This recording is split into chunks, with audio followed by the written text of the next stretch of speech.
The church smelled like polished wood and roses, and every seat was filled.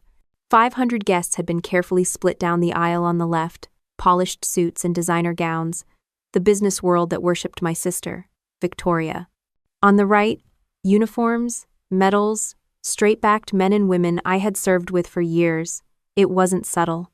Victoria had staged the guest list to make a point, her world versus mine. She thought she was going to win. I stood at the back of the aisle in my dress whites. My uniform was sharp, pressed, every ribbon aligned, shoes reflecting the stained glass light. I knew walking out like this would cause whispers. I knew Victoria hated it. That's why I wore it. Because I earned it. Every scar, every sleepless night, every deployment was stitched into that fabric. I wasn't about to hide who I was. Not for her, not for anyone. The organ started the processional, steady notes echoing off the stone walls. My heels hit the floor in time with the music, and the chapel went silent. Not even the rustle of a program. Just 500 people holding their breath as I walked down the aisle in uniform instead of a white dress. Out of the corner of my eye, I could see Victoria in the front row, her expression carved into something between disgust and outrage. She had dressed herself like a queen floor-length black gown, diamonds big enough to blind a cameraman, hair sculpted like she was preparing for a magazine cover. Of course, she had called photographers. To her, this wedding wasn't about me. It was about her image. She wanted headlines. She wanted control. And she wasn't getting either. Halfway down the aisle, the murmurs began. People in her crowd whispered into their champagne glasses. A few of the military guests smirked, nodding to me with quiet respect. I kept my eyes forward, my chin high, every inch of my posture screaming discipline. I wasn't nervous. I'd faced down enemy fire. I'd carried men twice my size off the field. This was just another battle, and my opponent was wearing diamonds instead of camo. When I reached the front, Jason was waiting. He wore a simple navy suit, nothing flashy, no attempt to outshine anyone. His calm eyes locked on me, and for a moment the tension faded. But only for a moment. Because Victoria rose from her seat. She didn't just stand, she staged it. Slow, deliberate, making sure every single person turned to look. She stepped into the aisle like she owned it. The organ faltered, the music stopping mid-note. The guests hushed instantly, sensing blood in the water. Victoria loved an audience, and she had one. Her heels clicked against the stone as she moved closer, her voice slicing through the silence. "Take off those medals," she said, loud enough for the back row to hear. "This is a wedding, not a parade. You're embarrassing this family." The words hit harder than the organ ever could. I could feel 500 eyes burning into me, some shocked, some expectant, some eager for a fight. Victoria smiled like she'd already won. She wanted me to crack, to fold, to play the part of the little sister who never measured up. She'd humiliated me at dinners, at parties, at family gatherings. But this wasn't her mansion or her boardroom. This was my wedding. I met her glare head on. "No," I said. "Nothing fancy, nothing long, just no." My voice was steady, sharp enough to cut. The sound carried through the church like a verdict. A gasp rolled through the crowd. You'd think I'd just declared war, and maybe I had. Victoria's face tightened, her smile curdling into rage. She wasn't used to being denied, especially not in public, and especially not by me. She stepped closer, her words dripping with venom. "Do you even understand what you're doing? Look around you. These people are here for me. They respect me. You're just some uniform with shiny trinkets pinned to your chest. You're a disgrace." I didn't move. My hands stayed at my sides, my shoulders square. The medals on my chest clinked lightly with the rise of my breath, a reminder of everything she would never understand. I wasn't going to take them off. Not for her, not for anyone. And that's when she snapped. In one motion, faster than most guests could process, Victoria raised her hand. The slap cracked across the room like a gunshot. My head jerked to the side, cheek stinging, but my body didn't budge. The sound echoed off the walls. For a second, no one breathed. Forks froze midair at the back of the room. Glasses trembled in hands. It wasn't just a slap. It was the CEO of Mitchell Realty, the darling of Boston society, striking her sister in front of 500 witnesses. My face burned, But I didn't flinch. I stood taller. Because I wasn't just her little sister. I wasn't just some family embarrassment. I was a decorated officer in the United States Navy, and she had just crossed a line she couldn't uncross. Before I could respond, another hand caught hers mid-swing, locking around her wrist with iron control. Jason stepped between us, calm but unyielding. He didn't shove her, didn't raise his voice. He didn't need to. His presence alone shifted the air in the room. He leaned closer to her, his voice low, but sharp enough for everyone in the front rows to hear. And whatever power Victoria thought she held vanished. I grew up in a mansion outside Boston that looked perfect from the street. High stone walls, iron gates, manicured lawns, it had all the trappings of success. Inside, it was colder than marble. My father, Gregory Mitchell, built Mitchell Realty Group from scratch, and he made sure nobody forgot it. To him, everything was a transaction. Affection wasn't part of the budget. He didn't raise children. He groomed heirs. Victoria, my older sister, was the golden child. From the time she could talk, he was prepping her for the boardroom. At the dinner table, she gave little presentations about deals she pretended to make with other kids at school. He ate it up. "That's my girl," he'd beam, pouring himself another glass of whiskey. Meanwhile, I'd talk about a history project on the Revolutionary War, and he'd shut me down with a wave of his hand. "Soldiers take orders, Mitchells give them." That line became his favorite way to remind me I was wasting his time. The house itself felt like a museum. Oil paintings, leather chairs, endless silence, broken only by the sound of my father's shoes clicking across the floor when he came home from the office. 6:30 sharp, dinner on the table, no excuses. We weren't a family, we were a schedule. You learned quickly that if you wanted attention, you had to perform. Victoria knew the script. I never did. It didn't help that my two brothers fell neatly into the mold. Saturday mornings, Dad took them golfing at the club. They came back with stories about stocks and market trends. He listened to them like they were already executives. When it came to me, he focused on appearances. "You'll be judged by who you marry, not what you do," he told me more than once. Translation: keep quiet, smile at the right moments, and marry into another fortune. That was his vision for my life. Nothing more. The only softness in that house came from my mother, Helen. She loved books, music, and quiet evenings that Dad dismissed as wasted time. She read poetry to me at night, snuck me novels about explorers and pioneers, and whispered, "Don't let anyone decide your worth, not even your father." She couldn't stop him from dominating the house, but she gave me something he never could: belief that I mattered outside his empire. Still, it was impossible to ignore the pecking order. At family dinners, my brothers bragged about business competitions at school, and Victoria recited the details of Dad's latest real estate deal like she'd negotiated it herself. Dad leaned back, satisfied, cigar smoke curling around his head, proud of the empire he thought he was building. When I opened my mouth to talk about the Navy, the room froze like I'd farted at the table. "Nobody respects uniforms," he said once. "They respect titles." Victoria smirked across the table, loving every second of my humiliation. That was her specialty, making sure I remembered my place. I learned early to keep my interests quiet. At night, I hid under the covers with a flashlight, reading books about military strategy, World War II battles, and biographies of commanders.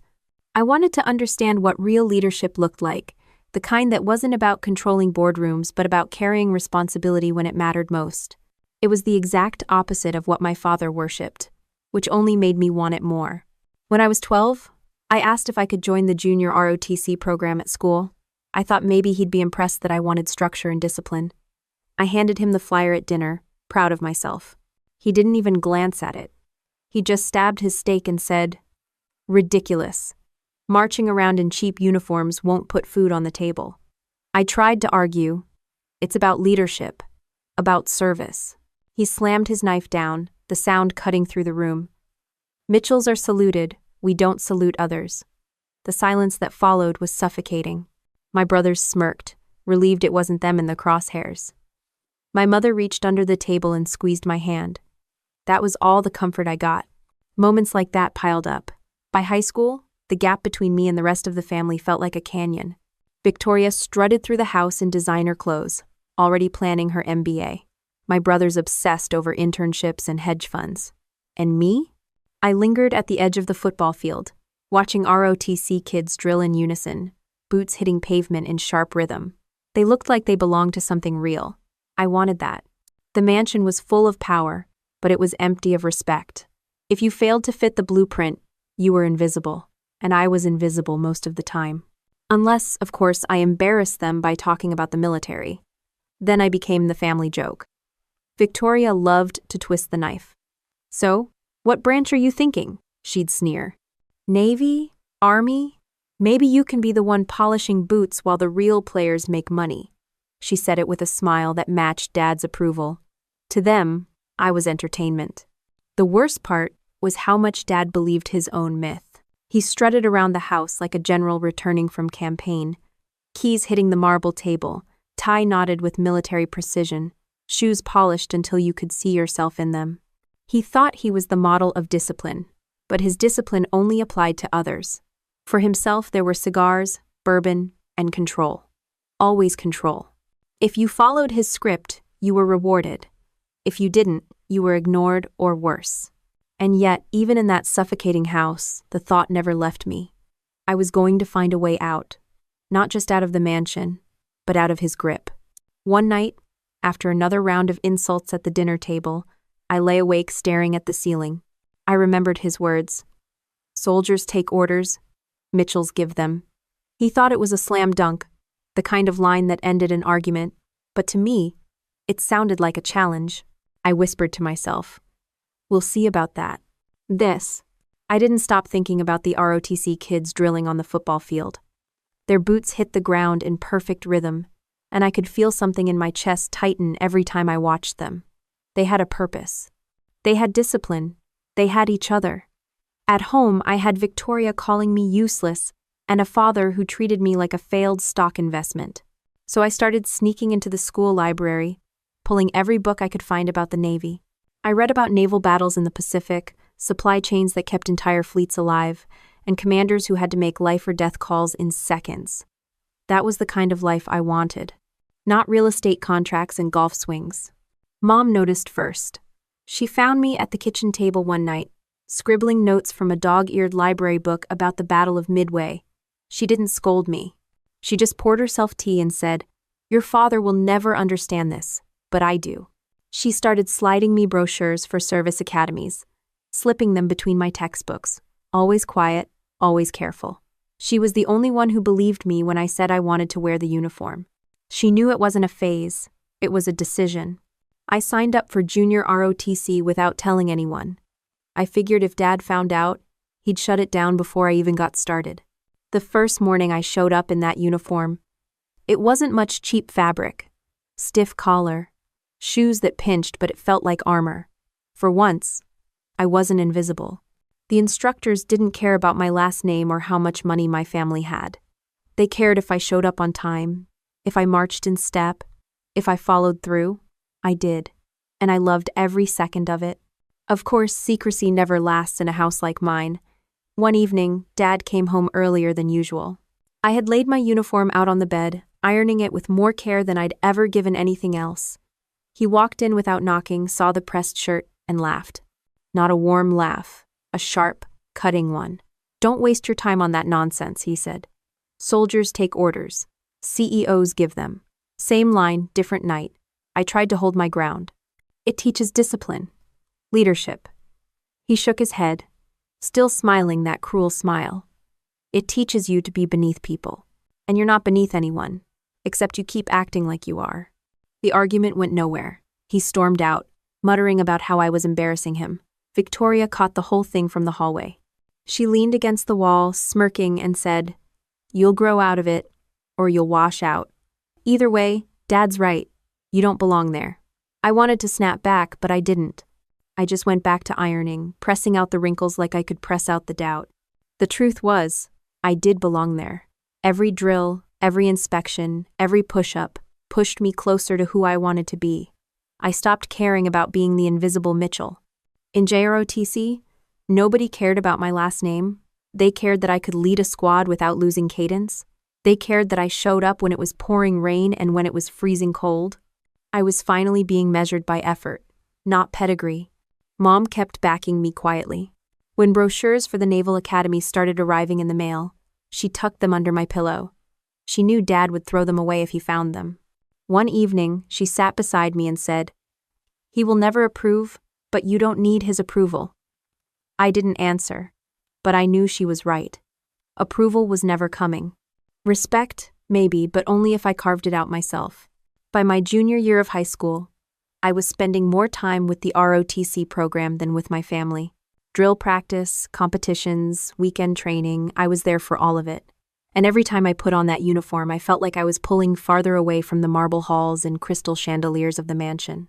The more Dad pushed, the more determined I became. He wanted me at Harvard Business School. I wanted Annapolis. He wanted me to marry into another empire. I wanted to earn my own rank. We were on a collision course, and I knew it. One night sealed it. We were at another stiff family dinner, the kind where conversation was less about family and more about performance reviews. My brothers talked about internships and hedge funds. Victoria bragged about a networking event at the country club. Dad nodded, pleased, sipping his bourbon like a king holding court. I finally spoke up. "I'm applying to the Naval Academy." The fork clattered out of Victoria's hand. My brothers laughed under their breath. Dad didn't even look up from his glass. "You're throwing away every advantage you've been given," I pushed back. "It's my choice." That's when he looked up, eyes cold as stone. "If you walk down that path, don't expect me beside you." The table went silent. Victoria smirked like she'd just won a prize. My brothers avoided my eyes. Mom squeezed my hand under the table, the only sign of support. I didn't say another word, but inside I knew. That was the moment the decision locked in. I wasn't backing down. Not for him, not for anyone. After dinner, I stood at the window in my room, staring at the flag whipping in the evening wind. I thought about every time he told me soldiers were beneath CEOs. Every time Victoria called me a joke. Every time I felt invisible, I whispered to myself, one day, I'll salute it on my terms. The summer after high school, I sat in my room with the acceptance letter from Annapolis in my hands. The paper felt heavier than it should have, like the weight of every argument I'd had with my father was pressed into the ink. I'd worked for it every late-night study session, every mile run before sunrise, every drill in the rain. It wasn't a gift. It was earned. But when I showed it to my family, the celebration I hoped for never came. I walked into the living room with the envelope. Mom was sitting on the couch, reading. Dad was in his leather chair with the Wall Street Journal open, glass of bourbon sweating on the table beside him. Victoria was perched on the armrest, scrolling through her phone like she was waiting to be photographed. I cleared my throat, held up the letter, and said, "I got in. The Naval Academy." Mom's face lit up instantly, tears welling in her eyes. "Oh, Lauren, that's incredible." She stood and hugged me, tight, like she knew this was the moment I'd been waiting for. Dad didn't move. He didn't even look up from his paper. "So, you're serious about this nonsense," he muttered. He turned the page. That was it. No congratulations, no smile, just dismissal. Victoria smirked over her phone. "Well, I hope you like crawling through mud. That's your future now." The message was clear. I wasn't going to get support. I wasn't going to get money. Dad cut off every financial safety net the moment I said Annapolis out loud. "If you're going to play soldier," he told me, "you'll do it without my help." He meant it. He closed accounts, canceled cards, and made it clear. Once I left, I was on my own. Mom slipped me cash when she could, small amounts tucked into envelopes with notes that said, "We believe in you." But she couldn't undo the wall Dad built. Leaving the mansion that August was the cleanest break of my life. I packed my duffel bag, hugged my mom until she whispered, "Be strong," and walked out the front door without looking back. My father didn't even come downstairs. Victoria didn't bother saying goodbye. As I climbed into the cab that would take me to the airport, I felt lighter, not because it was easy, but because it was finally mine, my path, my choice. Annapolis didn't care who I was. The academy had a way of stripping everyone down to the same level. Day one, they shaved heads, shouted orders, and made sure you understood you weren't special. I remember standing in formation, sweat dripping down my back, as an upperclassman screamed in my face, Do you think your daddy's money can help you here? Think again. I didn't answer. I didn't flinch. Because he was right, none of that mattered here. The mansion, the cars, the country club connections, they were useless. The only thing that mattered was endurance. Could you take it?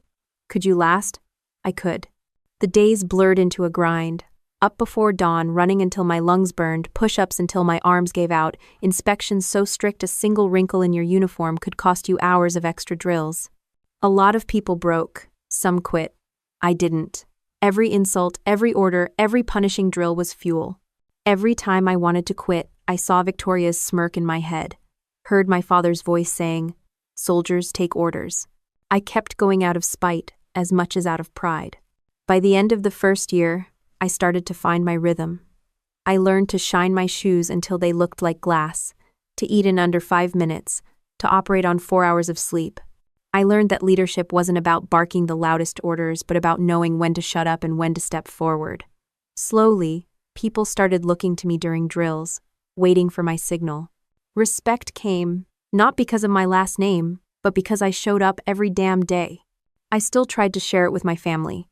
At the end of plebe summer, I mailed a photo of myself in uniform, standing in formation with my classmates.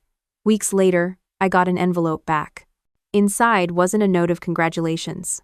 It was a clipped article from a business magazine about Victoria closing some deal at Mitchell Realty. On the yellow sticky note, in my father's handwriting, "This is what success looks like." I tore it in half and threw it away. After that, I stopped mailing photos. Life at Annapolis didn't get easier, but I got stronger. By sophomore year, I was tutoring classmates in logistics and strategy. By junior year, I was running morning drills. By senior year, I was leading full training exercises. The academy pushed me to the edge, but I never went over.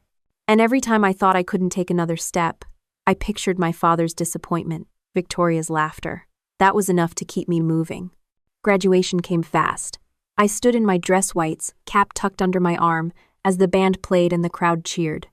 Families waved flags, snapped photos, cried tears of pride. I scanned the stands even though I knew better. Mom was there, dabbing her eyes with a tissue, beaming at me like I'd just won the world. Dad wasn't. Neither were my siblings. They had board meetings and charity galas, no time for a daughter or sister proving them wrong. I stood at attention as my commission was read, my new rank pinned to my shoulder. The weight of it was heavier than any necklace Victoria ever flaunted, and far more valuable. That night, I called home. The phone rang and rang. No answer. I hung up, tossed it on the bed, and sat in silence. I realized then I didn't need them. Not anymore. Their approval wasn't coming, and I didn't need it. I'd already earned something they could never buy: respect. Commissioning was only the starting line. Once I left Annapolis with those shiny new bars on my shoulder, reality set in. The Navy didn't care about diplomas or family names. It cared about whether you could hack it in the field. My first posting dropped me in Norfolk, Virginia, where training hit harder than anything I'd faced at the academy. At Annapolis, you were tested to see if you could break. Out here, you were tested to see if you could survive. The days started before dawn. PT in the dark, running along the piers with the cold air cutting into your lungs, then straight into drills. Logistics sounded like paperwork on the outside, but in the military it meant making sure people lived. If a supply line failed, if food didn't arrive, if fuel wasn't there when it needed to be, people died. That pressure never let up. The instructors drove that lesson home with a cruelty that wasn't personal but wasn't gentle either. "You don't get to screw up," one barked in my face while I tried to balance numbers under time limits. "Because your screw up means someone doesn't come home." There were times I thought about quitting. The physical grind was relentless sandbags, obstacle courses, ruck marches that made every joint scream. But the mental toll was worse. Hours of wargaming, memorizing details, running scenarios until my eyes blurred. You weren't allowed to just be good. You had to be exact. A single mistake could ripple out to disaster. That voice in the back of my head, the one that sounded like my father kept trying to tell me I wasn't cut out for this. Every time, I shut it down with another lap, another rep, another long night bent over maps and charts. The toughest part was how public the failures were. At Annapolis, if you messed up, it was your grade. Here, if you missed a detail, the entire unit paid for it. One mistake, and 50 people might find themselves in the mud because of you. And they wouldn't let you forget it. I learned fast to double-check everything, to speak only when I was sure, and to own it when I wasn't. That earned me some respect. But it also meant I carried weight nobody else wanted. Responsibility came at a cost. One day during a training exercise, the instructors staged a supply drop gone wrong. We had 30 minutes to reroute resources before the simulated unit ran dry. Everyone panicked, shouting over each other, scrambling. I locked in, scribbling numbers, barking out orders to move trucks, redirect fuel. We made it with 3 minutes to spare. My CO pulled me aside afterward. "Not bad," he said. "Now do it under fire." That was the Navy way. Never let you think you'd arrived. Always push the line further. It wasn't all drills. We rotated through survival training, weapons handling, damage control. Nothing glamorous, but all necessary. I'll never forget the first time I was shoved into a flooding compartment. Water rising fast, alarms blaring, told to patch a rupture before the whole space filled. Panic clawed at my throat, but my hands worked. Clamp, brace, seal. When the water finally slowed, I was shaking so hard I could barely climb out. The instructor didn't pat me on the back. He just said, "If that had been real, you'd still be alive." That was praise enough. The physical punishment left scars I carried for weeks. Strained muscles, bruises, blisters that turned into calluses. But it was the mental toughness that changed me. You stop asking, "Can I do this?" and start saying, "I don't have a choice." You keep moving because stopping isn't on the menu. It was brutal, but it hardened me in ways I didn't know I needed. Every day built a layer of armor no one could take away. Of course, there were reminders that I didn't come from the same world as most of the others. Jokes about the mansion, about my last name. "Hey, princess, you sure your butler packed your ruck, right?" They thought it was funny. Sometimes I laughed it off, sometimes I didn't. Once, when one guy pushed too far, I snapped back. At least I know how to earn my place. He didn't joke with me again. That was the thing about the military, you didn't win respect with clever comebacks. You won it by proving you could bleed and sweat with everyone else. By the time the first year was over, I wasn't the same person who walked out of that mansion with a duffel bag. My hands were rougher, my body leaner, my patience thinner but stronger where it counted. The softness my father mocked was gone, replaced by grit he would never understand. Promotions came slower than praise, but eventually my CO pinned a new bar to my shoulder. It wasn't flashy, just a quiet ceremony in front of my unit. But it meant something. It meant I had carried the weight without dropping it. That night, I called home again. I don't know why I still tried. The line rang until the machine picked up. I left a message, "I was promoted today." No one called back. Days later, a letter arrived. I opened it, expecting maybe a note from Mom. Instead, it was another clipping from a magazine about Victoria, this time with her face on the cover under the headline, "The Next Real Estate Powerhouse." My father's scrawl at the bottom, "Your sister makes me proud every day." I crumpled it and tossed it in the trash. Then I went for a run until my legs burned and my chest felt like it would explode. That was how I handled it, turning their silence into fuel. Pain, exhaustion, silence. It all blended into something sharp, something that cut away doubt. I learned to trust myself when no one else would.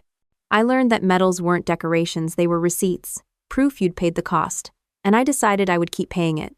Because unlike boardrooms and cocktail parties, this was real. Deployment wasn't glamorous. It wasn't what recruiters sell you in slick videos with dramatic music and perfect salutes. My first assignment sent me to Okinawa, then straight into Iraq. The transition was jarring. One week I was standing on a pier in Virginia, uniform pressed and shoes polished. The next, I was sweating in a desert where the air itself felt like punishment, the kind of heat that bakes you from the inside out. Nobody cared about your backstory out there. They cared about whether you got the job done and whether you kept them alive. Okinawa was the warm-up. Long hours coordinating supply lines, making sure every box of ammo, every ration pack, every gallon of fuel got where it needed to be. It was the kind of work that bored most people. But I knew better. A missed shipment meant a stalled operation. A stalled operation meant people vulnerable in the field. Precision mattered, and I built a reputation fast as someone who didn't let details slip. Guys who'd rolled their eyes at me during training stopped joking when they realized nothing went missing on my watch. Then came Iraq. The first convoy I managed rolled out at dawn under a sun that felt more like a weapon than weather. We'd plotted the route a dozen times, double-checked every vehicle, rehearsed contingencies. But real life doesn't follow rehearsals. Halfway through, we hit trouble. Small arms fire kicked up from a side street, rounds pinging off metal. Chaos erupted, drivers slamming brakes, guys yelling, the radio a mess of voices. My training snapped into place. I grabbed the comms, cut through the noise, and barked orders. Keep moving, stagger the formation, medic to the third truck. My voice didn't shake, even if my hands did. One of the trucks took a hit and veered off, axle blown. Without thinking, I jumped from my Humvee and sprinted toward it. Bullets cracked overhead, dirt spitting around my boots. The driver was slumped, bleeding. I grabbed his vest, hauled him out, and dragged him back to cover with another Marine laying down fire. My arms screamed, but I didn't stop until we were behind the line. The medic went to work, and I went back to the radio. Keep pushing, don't stop. We got the convoy through. We all made it out alive. Afterward, I sat on the tailgate of a Humvee, shirt soaked, arms trembling from adrenaline. A Navy SEAL walked over, a guy twice my size with a scar running down his jaw. He dropped down beside me, handed me his canteen, and said one word, "Ma'am." Not sarcastic, not mocking, just flat, respectful. I knew then I'd crossed some invisible line. Respect in the field wasn't handed out. You earned it one bloody, messy moment at a time. Those deployments blurred into a rhythm: dust, sweat, exhaustion, and decisions made on the fly. Some days it was routine convoys that went smooth, just endless roads and scorching heat. Other days, it was chaos, broken vehicles, wrong intel, ambushes. You learned to live in a state of constant readiness. Sleep became optional. Food was whatever you could shovel down between radio calls. And through it all, the only thing that mattered was whether you could be trusted when it counted. I stopped trying to call home after a while. Time zones made it hard and silence made it harder. When I did manage to connect, my father's voice was cold as ever. "So, still playing soldier?" he'd say. I'd answer, "It's not playing." He'd scoff, change the subject to Victoria's latest business venture, then hang up. Mom tried, but even her voice grew faint over bad connections. The truth was, my real family was the people standing next to me in the desert, the ones who didn't care what my last name was. They cared whether I'd keep them breathing. I collected ribbons quietly, each one representing something survived rather than celebrated. I didn't pin them on for vanity. They were proof of nights without sleep, decisions made under fire, lives saved because I refused to freeze. They weighed heavier on me than any jewelry Victoria ever flaunted at her galas, but I carried them proudly. One night after a long mission, I sat with a small group of Marines under a torn canvas, rain dripping through holes, the ground turning to mud under our boots. One of them, a kid barely 20, asked, "Why'd you even join up? You don't talk like us. Don't act like you grew up like us." I told him the truth. Because I wanted to earn something my father couldn't buy. He nodded, chewing on that for a while, then said, "Well, you earned it today." That was worth more than anything my family back home could have said. Respect grew slowly but steadily. By the time I rotated back, no one called me princess. No one doubted if I belonged. They knew. I'd stood in the same dirt, taken the same risks, carried the same weight. And when I walked into a room, even SEALs men with more scars than I could count gave me that nod, the one that said, "You're one of us." That mattered more than any boardroom applause could. When I got back stateside, I carried the desert with me, the heat, the scars, the sound of bullets cracking in the distance. I also carried something else, proof that I wasn't the disappointment my father thought I was. I wasn't just a soldier taking orders. I was an officer who had earned respect the hard way, and I wasn't done yet. Coming home on leave after Iraq was supposed to feel like relief. Instead, it felt like walking into a different battlefield. The Mitchell mansion hadn't changed, gleaming marble floors, chandeliers, and the smell of cigars drifting from my father's study. But I had. I walked in with sunburned skin, calloused hands, and a uniform that carried dust no polish could hide. The first dinner back reminded me just how far apart we were. We sat around the long oak table under that same chandelier. I'd stared at 1,000 nights as a kid.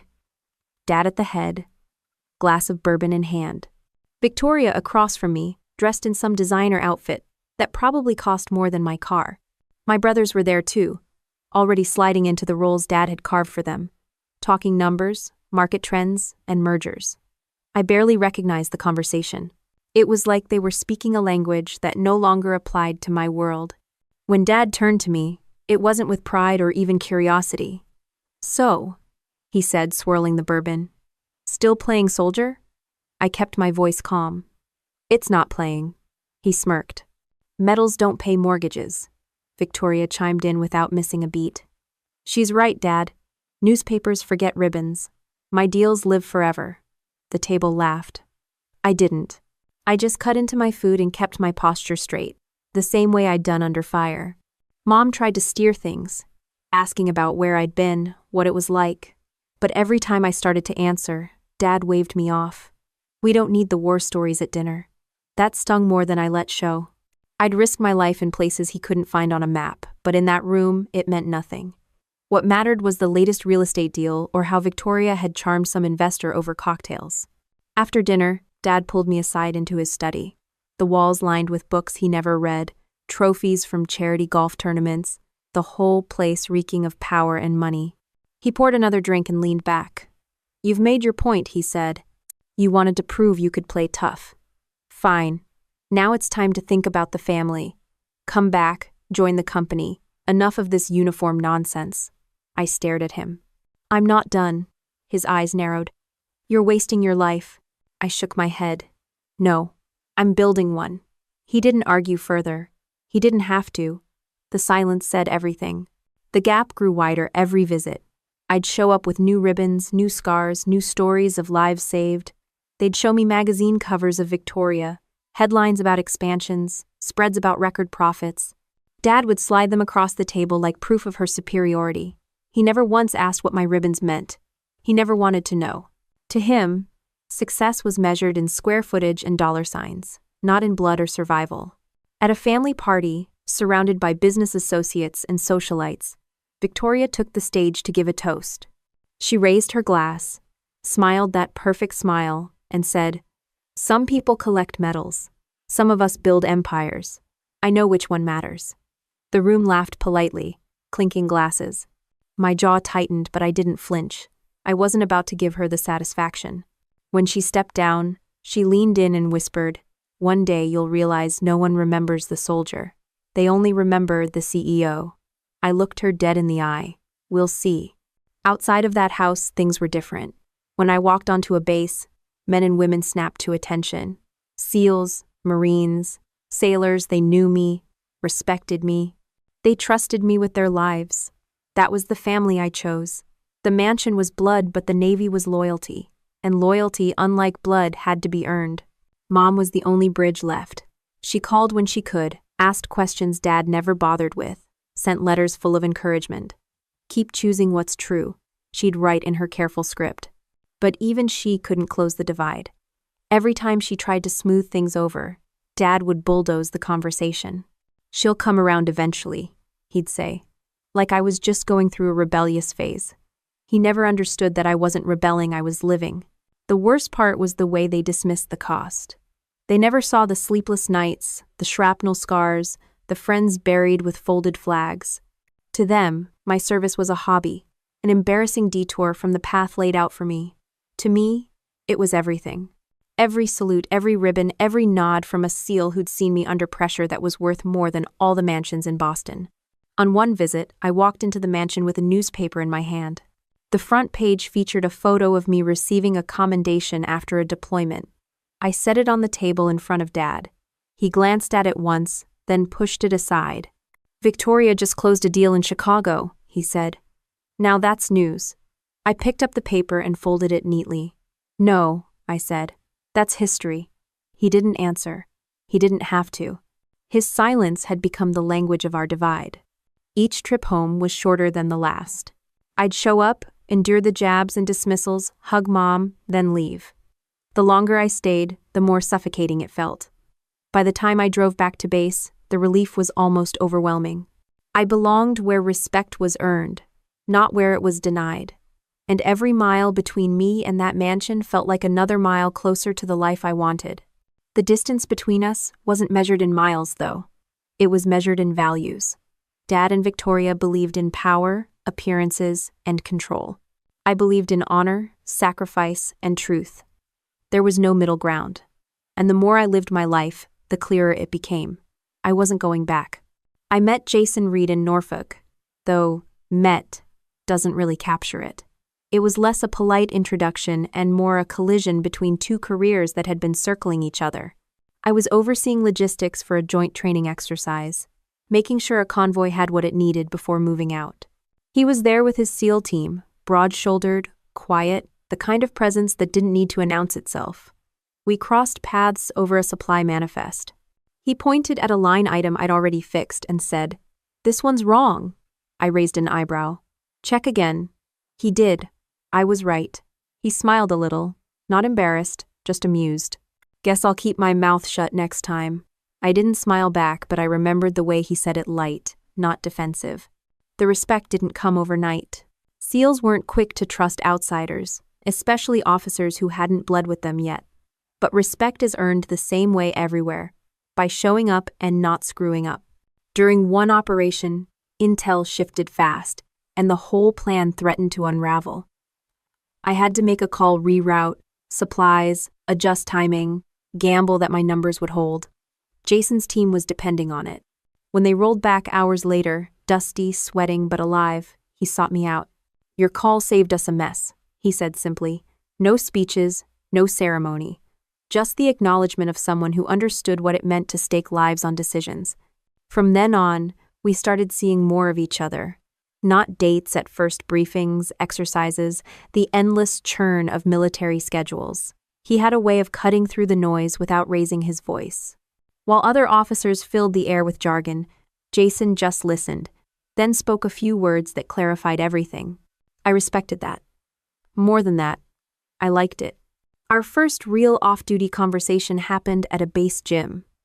I was finishing a run, sweat dripping, lungs burning, when he walked in. Instead of heading to the weights, he fell into step beside me on the treadmill. "So, why the Navy?" he asked. It wasn't a casual question. It was the kind of thing only someone who knew the cost would ask. I told him the truth that I wanted to earn something no one could buy. He nodded, like he understood completely. "That's why I stayed," he said. We ran in silence after that, but it wasn't uncomfortable. It was steady, like the rhythm of boots on pavement. Eventually, we started spending more time together outside the uniform. Nothing dramatic, just diner breakfasts, late-night coffee runs, walking along the pier after long days. He wasn't flashy. He didn't try to impress me with war stories or swagger. He asked questions that mattered. "How do you keep people calm under fire? What goes through your head when you're making those calls?" I'd shrug and say, "It's just duty." He'd shake his head. "No, it's trust. Don't minimize it." He had a way of calling me out without making me defensive. It was disarming in a way I didn't expect. What stood out most was that he never asked me to be smaller. My father always told me to fit his mold. Victoria wanted me to step aside, let her shine. Jason wanted none of that. He saw me as I was flawed, tired, driven, and wanted to stand beside that, not reshape it. That mattered more than I let on. The proposal wasn't fireworks or speeches. It was a quiet evening on a weathered pier, gulls crying overhead, boots dangling off the edge. He held a small box like it, weighed 100 pounds, and said, "I can't promise calm seas, but I can promise to row with you." That was it. No theatrics, no audience. Just him, steady as ever. I didn't cry. I didn't need to. I just said yes because the answer had been there long before he asked. We started planning the wedding the same way we handled everything: simple, practical, grounded, a naval chapel, modest reception, a guest list filled with people who had actually earned a place in our lives. Not the glittering parties my family was used to, but something real. When I told my father, his first reaction wasn't congratulations. It was control. "You'll wear a proper dress," he said flatly. "Not that costume. Not in front of my friends. You won't embarrass me." I looked him in the eye and said, "I'm not marrying you. I'm marrying him. And I'll wear the truth." His jaw clenched, glass of bourbon in hand, but he said nothing more. Jason didn't push me about my family. He knew enough to stay quiet when I came back from strained dinners, tense phone calls, clipped letters. But when I doubted myself, when my father's voice echoed in my head, Jason cut through it with his own. You've already proven more than he ever has. He meant it, and he lived it. That's why when he slipped that ring on my finger, it didn't feel like an escape. It felt like an anchor. Our friends in the service found out about the engagement in their own ways. I never sent invitations to the Seals, but word travels fast. One by one, they pulled me aside. Torres, running on his prosthetic, grinned and said, "We'll be there, non-negotiable." Hill, calm as ever, added, "No way you're walking alone." They meant it. That was loyalty. That was family. Every step with Jason was different from the steps I'd taken in that mansion growing up. With him, I wasn't an accessory or a disappointment. I was exactly who I was supposed to be. And for the first time, I started to believe that maybe, just maybe, standing tall in my uniform wasn't just defiance. It was the life I had built, and the life we were about to share. The call came in the middle of a regular workday. I was reviewing schedules when my CO stepped into the office, face set in that way officers have when the news isn't good. "It's your mother," he said quietly. My chest went hollow. She'd been sick for a while, but hearing the words, "late stage," felt like a blow I wasn't ready for. They pushed through the leave paperwork fast, and within 48 hours I was on a flight home. Walking back into the Mitchell mansion felt like stepping into a museum where nothing had changed but everything had aged. The lemon polish smell was the same, the marble just as cold, the silence just as heavy. Mom looked smaller than I remembered, tucked into a hospital bed in the room that used to be her studio. Her hair was gone, her hands cool and papery when I held them. She smiled anyway. "You look strong," she whispered. "Are you strong?" I nodded. "I have to be." End of fattle. Dad stood in the corner like a piece of furniture, polished shoes, perfect tie, eyes empty. He didn't say much. He didn't even look at me for long. For him, grief was just another meeting to endure. For me, it was a weight pressing into my ribs. Victoria came by once, in a whirlwind of perfume and whispered calls to investors. She hugged Mom, posed for a quick photo at her bedside, then left for some gala. That was her way of showing love. My brothers hovered too, always with one eye on their phones. None of them seemed to realize we were losing the only person in that house who had ever softened its edges. When Mom was awake, she was calm, almost serene. She asked about my deployments, my plans with Jason, whether I was still following my own path. "Keep choosing what's true, even when it's not applauded," she told me one night. Her voice was thin, but steady. "Don't let them shrink you." I promised her I wouldn't. The nights were the hardest. Machines beeped softly, a reminder that time was running out. I'd sit by her bed, remembering the quiet moments she gave me growing up, poetry before bed, whispered encouragements under Dad's lectures, small hand squeezes when I thought I couldn't take it. She'd always been the quiet counterweight to his domination, and now that weight was slipping away. When she passed, it was as gentle as her life had been. A final breath, a soft smile, and then stillness. I held her hand until it cooled. Dad didn't cry. He didn't even sigh. He just adjusted his tie, nodded to the doctor, and left the room. Victoria showed up for the funeral in a dress that probably made the society pages. She gave a eulogy full of buzzwords, strength, elegance, legacy, but it rang hollow. I gave mine in uniform. I didn't dress for the guests, I dressed for Mom. She would have wanted that. Standing at the graveside, the folded flag heavy in my hands, I felt the divide between me and the rest of them become permanent. Mom had been the bridge, and now that bridge was gone. Gregory Mitchell shook hands with business partners like it was just another networking event. Victoria smiled for the cameras. My brothers made jokes to lighten the mood. I stood silent, straight-backed, the only one carrying grief like it mattered. Jason was there, not in uniform, but steady beside me. He didn't say much. He didn't need to. His hand on my back kept me upright when my knees wanted to buckle. Later that night, after everyone else had disappeared back into their bubbles, he found me in the backyard, staring at the empty windows of Mom's studio. "She believed in you," he said quietly. I nodded, throat tight. She was the only one who did. He shook his head. Not the only one. After the funeral, the house felt colder than ever. Dad buried himself deeper in the company, barking orders to assistants, making calls at all hours. Victoria used the tragedy to host a charity event in Mom's name, complete with photographers and champagne. She called it honoring Mom's memory. I called it branding. We fought about it in the kitchen, voices sharp enough to cut glass. She would have hated this circus, I snapped. Victoria's lips curled. She would have wanted her name remembered. I shot back. She already is. Not because of your parties, but because of the way she lived. Victoria rolled her eyes and walked away. Leaving the mansion after that was harder than any deployment. Not because I wanted to stay, but because I knew I never really belonged there again. Without Mom, there was nothing soft left.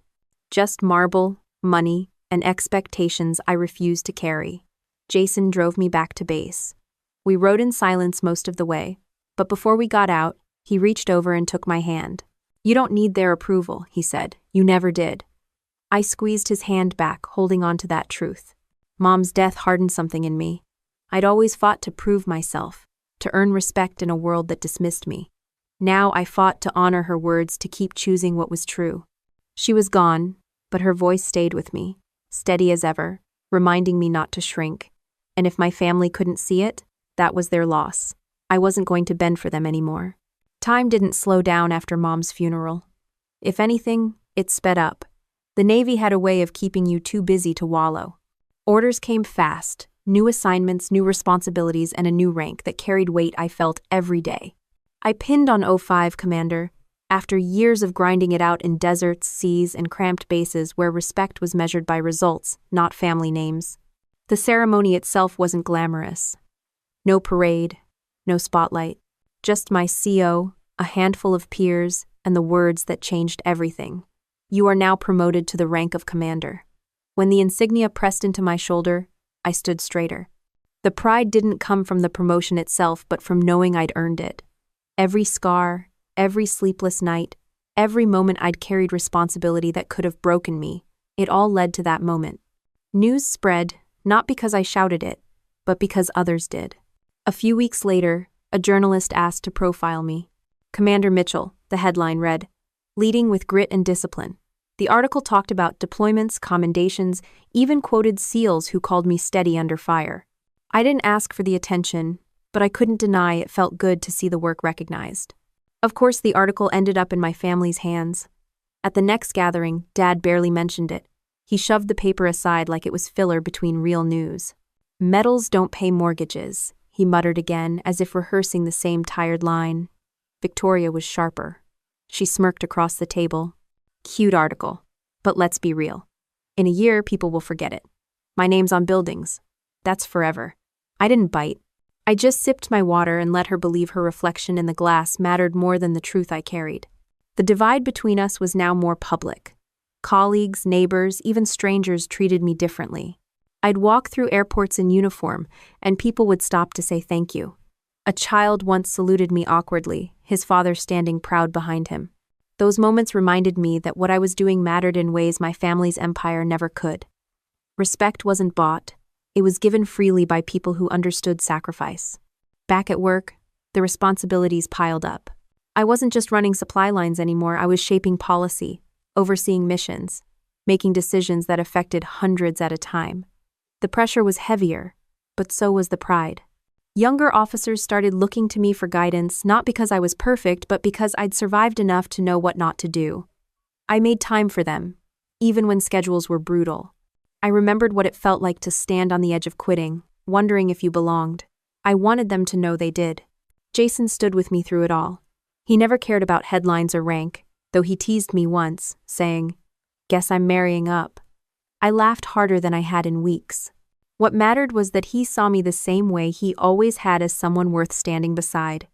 When I got home late, still smelling of diesel and dust, he didn't ask me to soften. He asked me about the mission, about the people, about what I carried on my shoulders. And when I didn't want to talk, he just sat with me. Silence with him felt like relief, not judgment. The recognition didn't just come from outside. It came from within the ranks. SEALs I'd worked with started calling me by name, not just rank. Marines gave nods of respect in hallways. Sailors saluted with a sharpness that carried pride. Those were the moments that mattered more than any article or ribbon.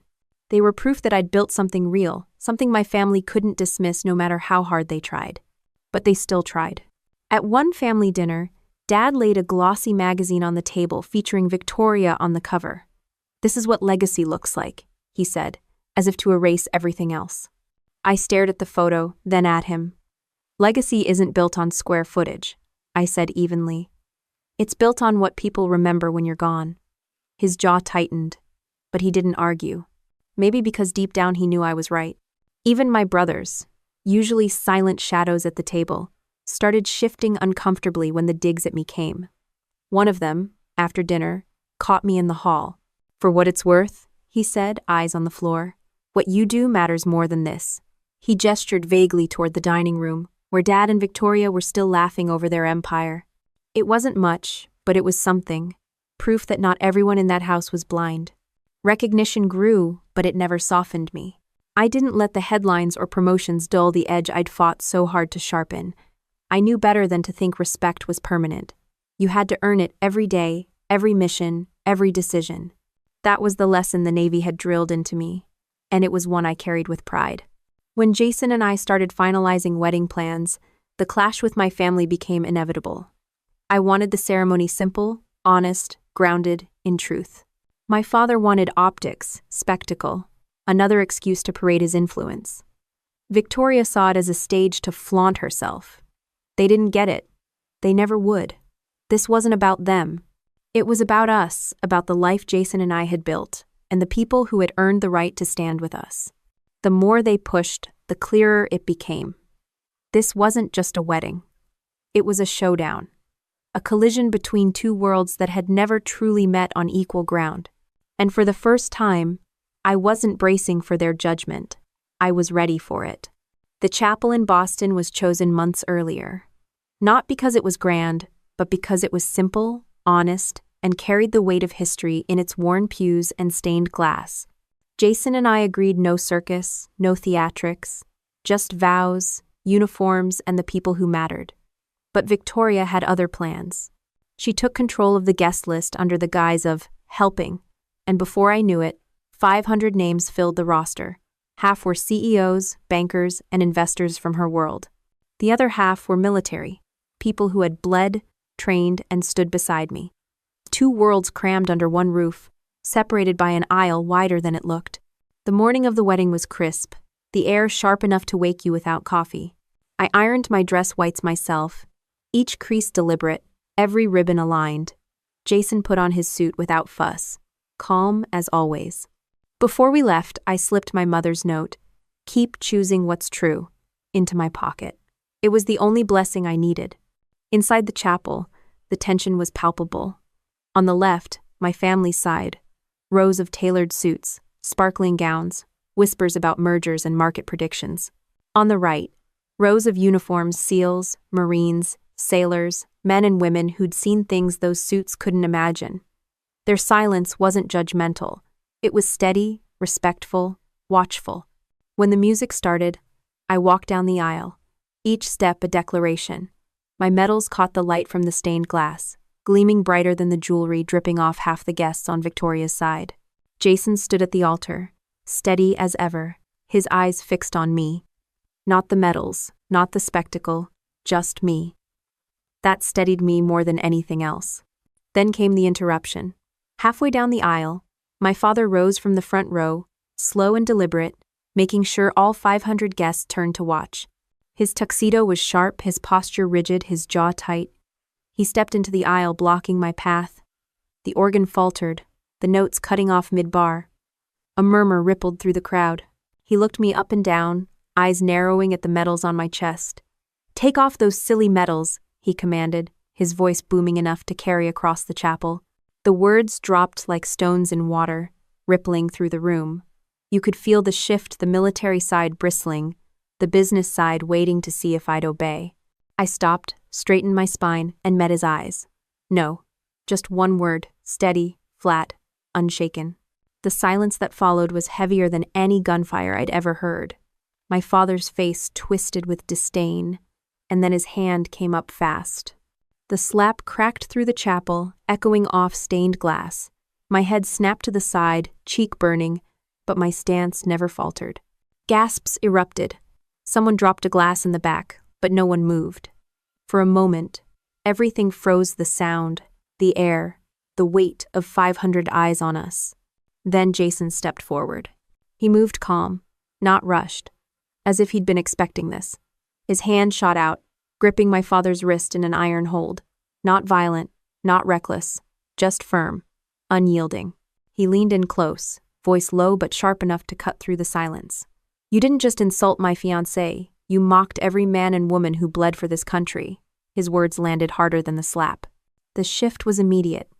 The entire right side of the chapel uniforms of every kind rose to their feet in unison. Salutes snapped into place, crisp and deliberate.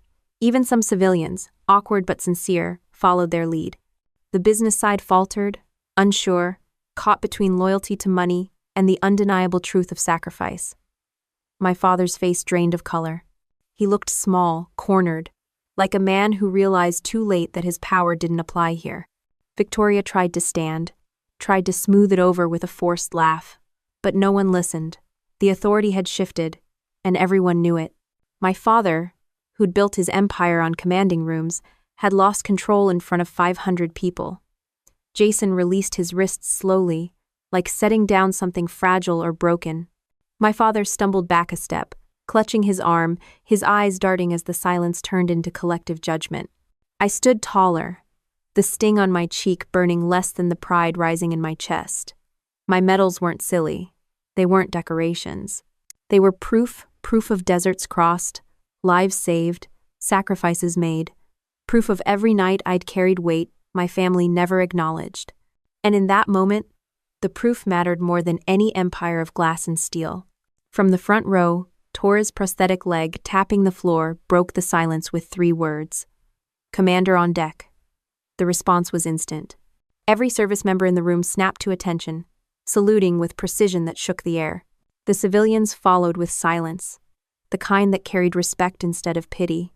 My father's empire had bought him power, but it had never earned him this. Respect, loyalty, truth.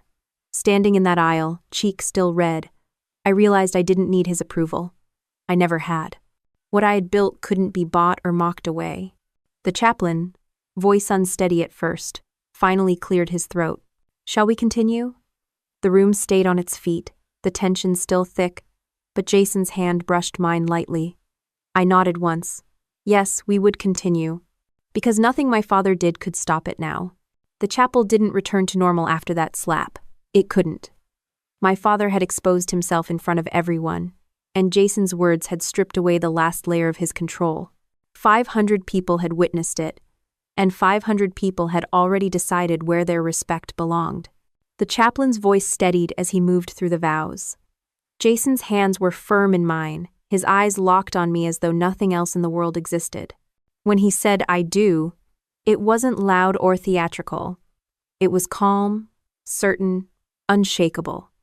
When it was my turn, I didn't waver. The sting on my cheek was still there, but my voice carried strong. The applause that followed wasn't polite. It was raw, grounded in what everyone had just seen. At the reception, the air was thick with whispers. Guests replayed the moment in hushed tones. The command, the refusal, the slap, the words, the salutes. No one laughed. No one brushed it off. My father left early, slipping out a side door before the cake was even cut. No grand speech, no dramatic exit, just a man retreating into the shadows of his own disgrace. Victoria stayed longer, but the shine was gone. Her smiles were brittle, her small talk forced. Even her usual circle of admirers kept glancing toward me and Jason, their eyes carrying the weight of what they'd witnessed. Jason and I barely noticed. We made our rounds, thanked friends, shared quiet moments with the people who mattered. The SEALs stood in the back like sentinels, relaxed but watchful, their presence louder than any toast. Torres clapped me on the shoulder and said, "You walked taller than anyone in that room." Hill simply nodded, a small smile tugging at his lips. That was all I needed. By the time the night wound down, the story had already left the walls of the venue. Phones buzzed, articles drafted, whispers spreading through both business and military circles. Gregory Mitchell, titan of real estate, had tried to humiliate his daughter at her own wedding and lost. The man who built his empire on commanding attention had been stripped of it in seconds. His reputation, so carefully polished over decades, now carried a crack no amount of money could fix. I didn't gloat. I didn't need to. Revenge had never been about breaking him. It was about standing so tall that he could no longer look down on me. And that had happened. Right there, with 500 witnesses. Later that night, Jason and I stepped outside for air. The city was quiet, the moon reflecting off the harbor. He touched my cheek gently, thumb brushing the faint red mark. "Does it hurt?" he asked. I shook my head. "Not anymore." He smiled.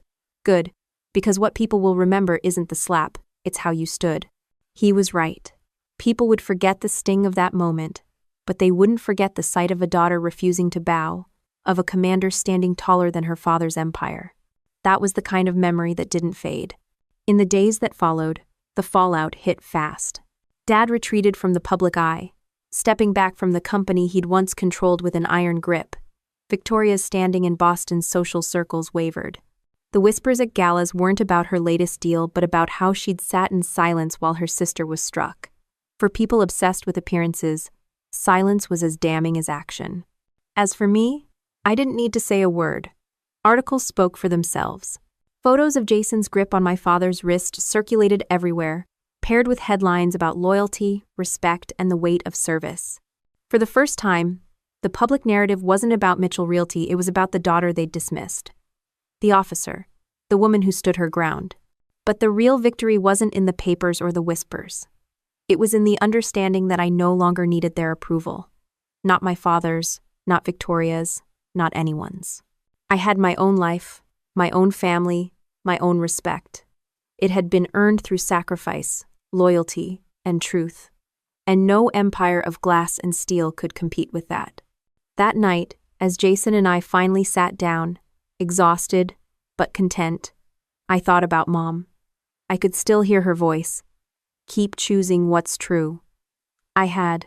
And it had led me here, to a marriage built on respect, to a life built on service, to a moment where the balance of power shifted without a single blow struck. Revenge hadn't required violence. It had required standing firm in who I was until the world had no choice but to see it. Respect isn't bought with money or titles. It's earned. Through sacrifice, through loyalty, through truth. And that, more than anything, was the legacy I carried forward. Looking back, I don't think of that day as a wedding ruined by a slap. I think of it as the day the truth finally stood taller than money, louder than titles, and stronger than control. My father walked away smaller. My sister lost her shine, but I didn't need to win against them. I only needed to stand as myself, in uniform, with the people who mattered. That was the real victory,